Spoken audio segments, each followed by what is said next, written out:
Assalamualaikum warahmatullahi wabarakatuh. Selamat pagi teman-teman semuanya.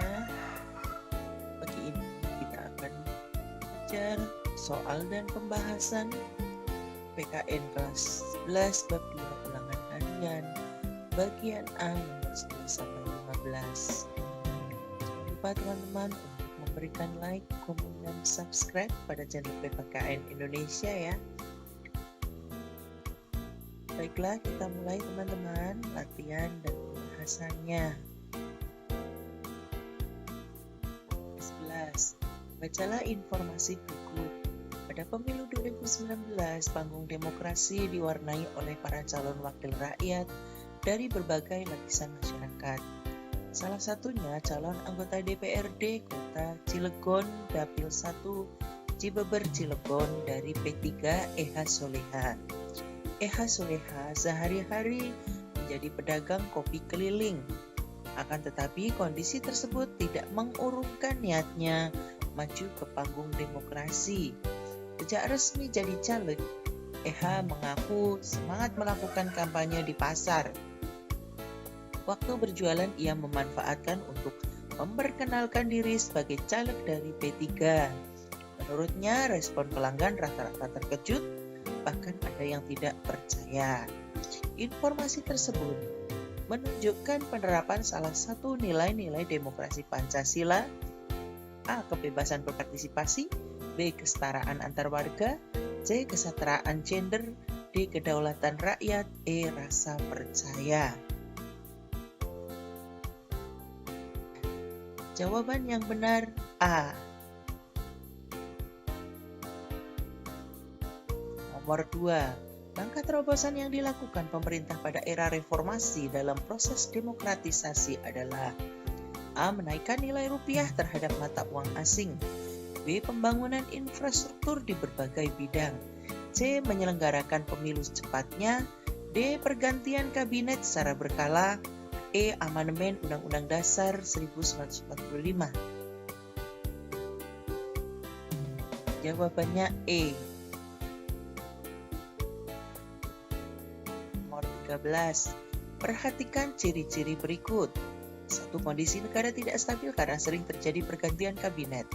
2. Kehidupan demokrasi terlihat dengan keberhasilan pemilu 1955. 3. Penerapan demokrasi liberal dengan sistem pemerintahan parlementer. 4. Penyederhanaan parpol yang hanya 3. 5. Penerapan asas demokrasi dengan musyawarah mufakat. Ciri-ciri demokrasi liberal ditunjukkan oleh angka A123, B124, C134, D245, E345. Jawabannya A. 14.